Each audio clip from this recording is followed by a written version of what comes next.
What's going on, everybody? It's LtBuzzLitebeer, and welcome back to the channel. And just like the 7 plagues from the book of Revelations, here we are, back with the day before. This is hot off the press over on Twitter. I greatly apologize for the format of this one. I am greatly time poor today, so I'm just going to read through this. This is from Well Played.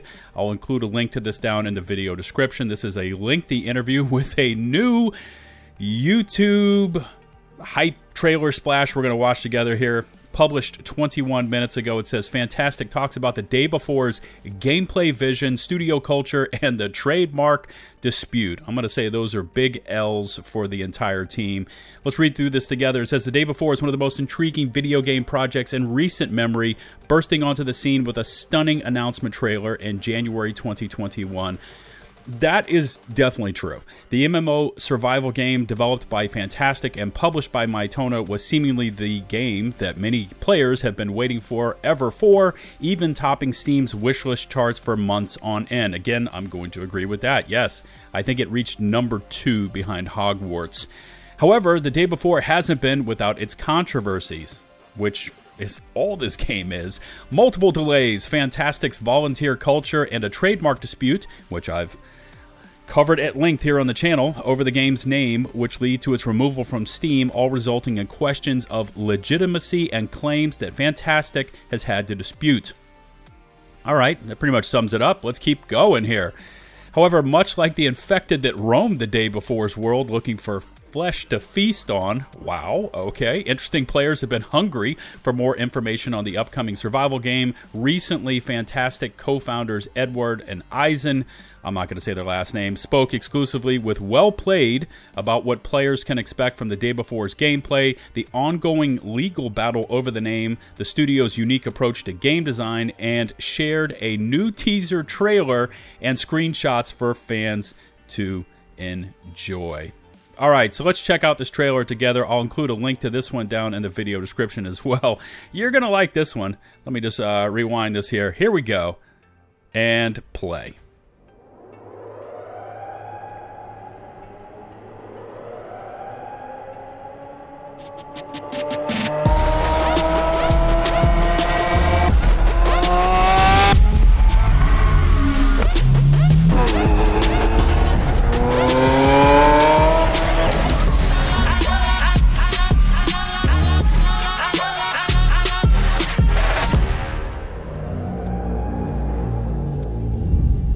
Get ready for November 10th. Get ready for another delay before November 10th. I mean, that was straight ripped out of I Am Legend with Will Smith, right? Where he's driving the car through the blank and barren New York and the deer runs across the road. Oh my God. All right, here we go. This starts with the interview. Let's get down to it right here. It says, Well Played asks, are you able to give us an update on the game's legal situation and when it will return to Steam? Is there any chance you'll change the name? Now, I've covered this at length. Just check all my playlist. You know what's going on with this. Currently in the United States, just a quick recap here, the schedule of court dates extend into October 2024. So if, and that's a big, fat, like P-H-A-T, fat, if this game ever makes it back onto Steam, I fully anticipate it's going to be under a different name. Fntastic's response, we believe that power is in the truth. Okay, then tell the truth. We were the first to start using the name related to the video game. That's patently false. The day before app had this name well before they did, so that's a flat-out lie. This is an indisputable fact and correct again. Rooted in our belief in justice, we are optimistic about regaining our name through legal proceedings as swiftly as possible. We want to reassure our community that our Steam page will be reinstated soon. We'll be back at the top of the wish list. Once again, I dispute that. You burned all good faith with the community with all this BS you've heaped on them. Currently, our primary focus remains on the development of the game itself. Trademark-related matters are being managed by our newly formed New Zealand joint venture with our publisher Mytona, aptly named Mytona Fntastic. Okay, so they've merged now with Mytona? That's interesting. All right, so that's all they say on that. Once again, that is patently false. Soonjae Lee and his Day Before app had that name well before they did. All right, here we go. Well played. The Day Before looks like it's heavily inspired by games such as The Last of Us and The Division. That is a true statement. Was it a deliberate design choice to blend elements from games? They didn't blend elements. They ripped them straight out of the other games. Blend elements from games that inspired you into one unique experience. Are there any other games that have influenced The Day Before? Yes, like the entire game is influenced by other things, like The Last of Us, by DayZ, by The Division. I mean, come on. Here's Fantastic's response. Our inspirations are drawn from industry champions. Yes, games such as The Last of Us and The Division have undoubtedly elevated the quality standards in gaming to unprecedented levels, and their creative teams deserve immense admiration for their accomplishments. Agreed. At Fantastic, we regard these teams as our mentors and their achievements as benchmarks to strive towards, and we take their work and deliberately just copy it straight into our game. They're missing that. Anyway, while we find inspiration in numerous AAA games, we believe life itself is our greatest muse.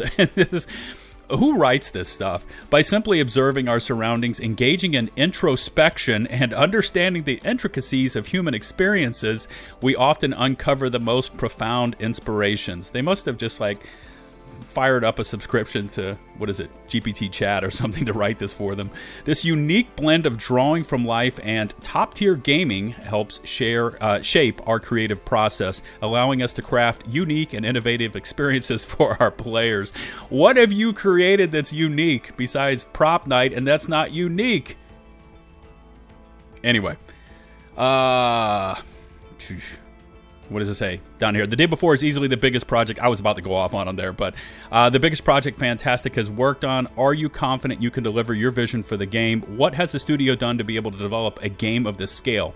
Answer, absolutely nothing. No, that's not what they said. Fantastic. The Day Before is indeed the most ambitious and biggest challenge we at Fantastic have taken on, and we're incredibly excited about it. We are confident in our ability to realize our vision for the game, even though we haven't done so in any of our previous titles.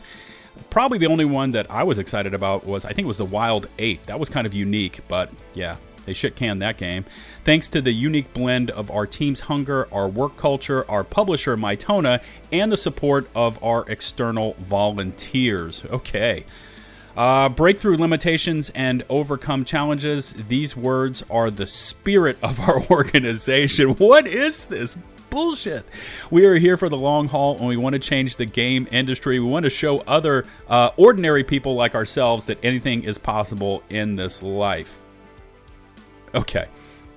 And they've got a screenshot here of The Day Before. We've got zombies walking around. Of course, that's an iconic shot from New York. I don't know the exact name of that building there, but that is used heavily in The Division.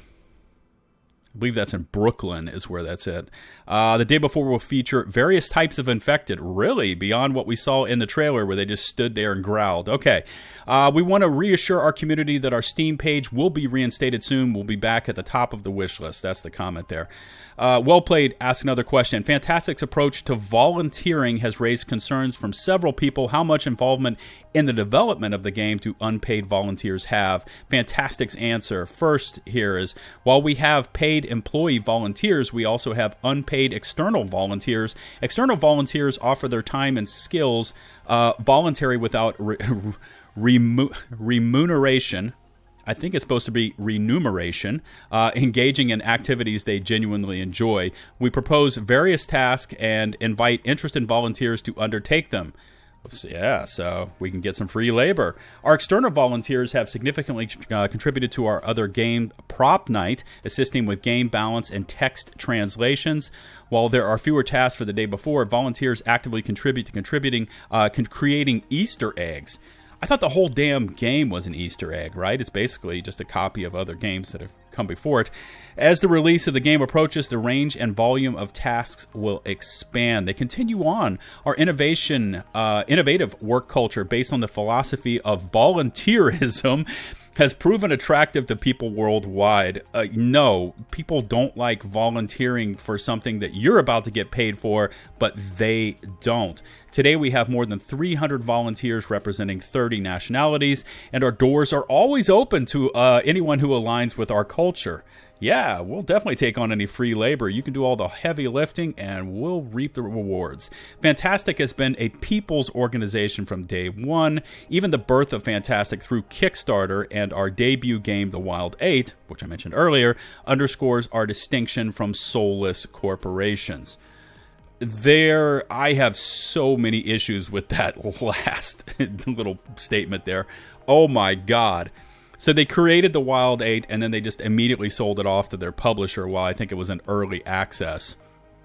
So who exactly is soulless here? Anyway, next question. Are you able to share some details about how the core gameplay will work? Will there be story missions, objectives like in The Division, because obviously it's copied right off The Division, or will players simply venture out into the open world? Have you made a decision on how many players will populate a server? Well, if the game ever launches, one. Anyway. fntastic's answer: the day before is an open-world, post-apocalyptic sandbox. Debatable. Here, players will have the opportunity to fully immerse themselves in this new world, exploring a huge skyscraper city called New Fortune City. That's really innovative name there. Purchasing houses and vehicles. Yeah, because everyone needs a Lambo during a fucking zombie apocalypse, and creating unique personal narratives along the way. By the way, why do I need to purchase a vehicle if it's a zombie apocalypse? Why can't I just go over, smash the window, and hotwire the thing and drive it away? I have questions. While our game predominantly leans towards players versus player engagements, which we have never seen except for in their highly scripted trailers, we will also incorporate quests centered around the restoration of society. In the day before, the fate of humanity truly rests in your hands.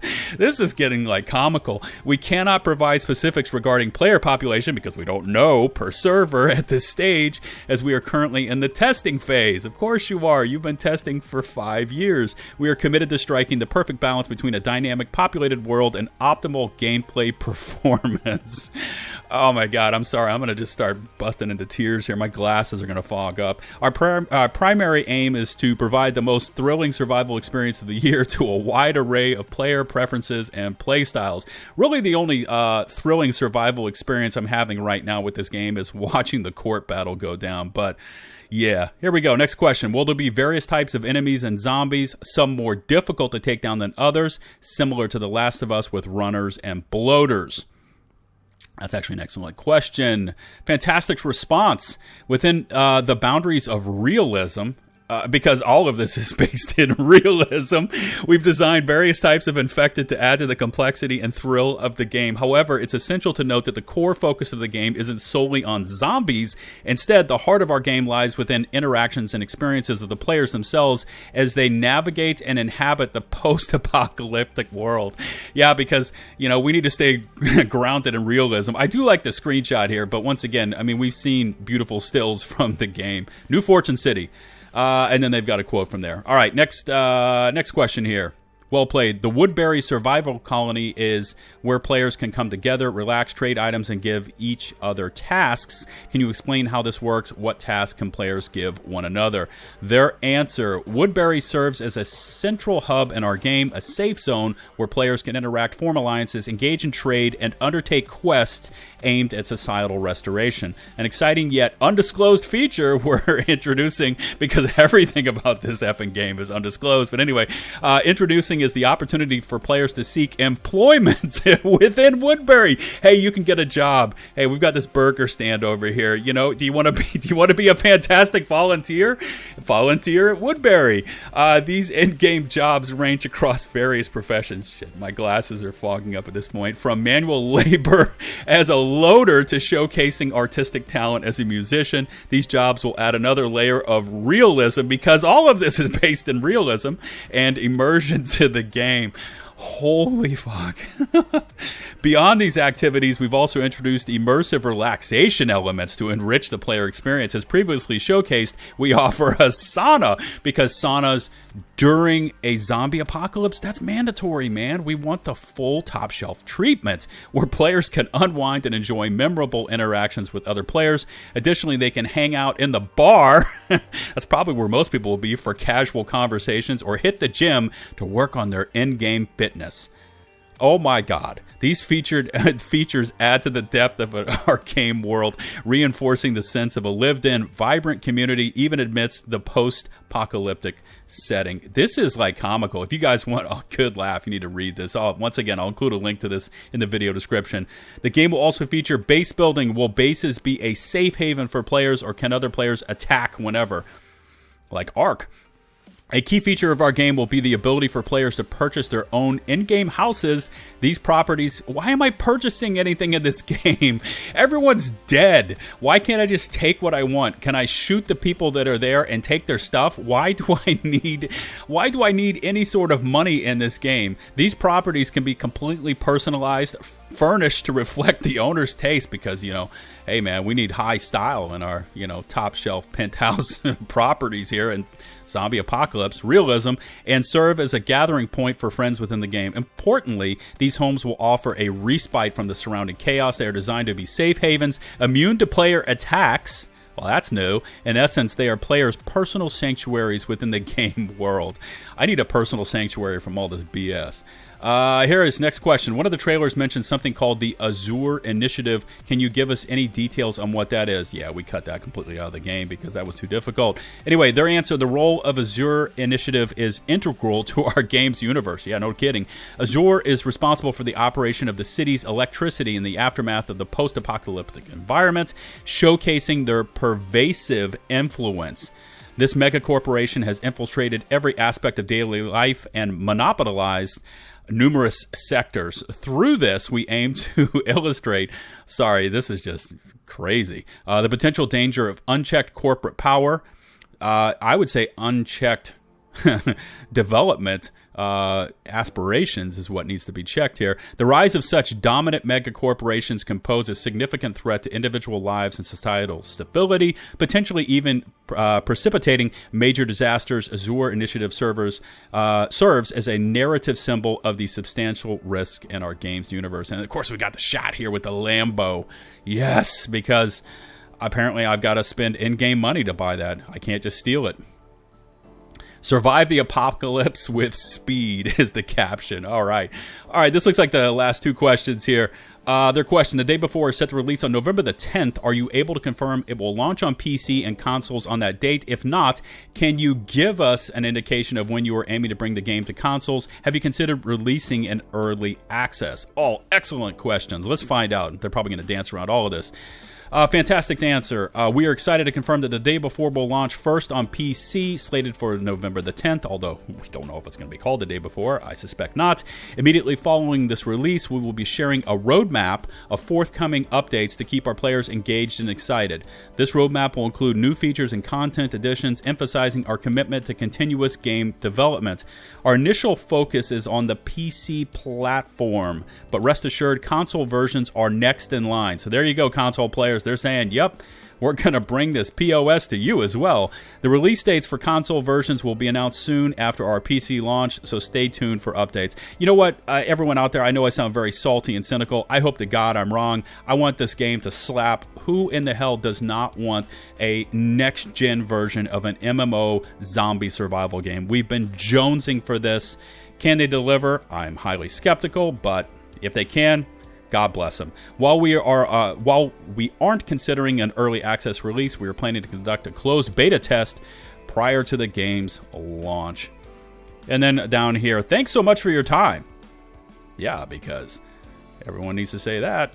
Fantastic says, thank you. With November 10th just around the corner, we encourage you to rally your companions and prepare for the most thrilling survival experience of the year. The day before will release on PC on November the 10th, 2023. For more information, check out the Day Before website. I have no idea what I just read there, but it looks like Game of the Year is coming later this year with the Day Before. I mean, after reading that, I'm convinced, aren't you? Yeah. Anyways, if you happen to like the video, maybe consider hitting subscribe. And if you really liked the video, maybe also hit that notifications bell to receive my latest upload alerts. Remember, you can find and follow me over on Twitch, Twitter, and of course in my open community Discord server, links to all of which can be found in the video description and pinned comments below. Shout out to the over 123,000 of you out there that have taken the leap and hit subscribe. And as always, a special thanks goes out to my patrons over on Patreon. Until the next one, this is LtBuzzLitebeer, signing off.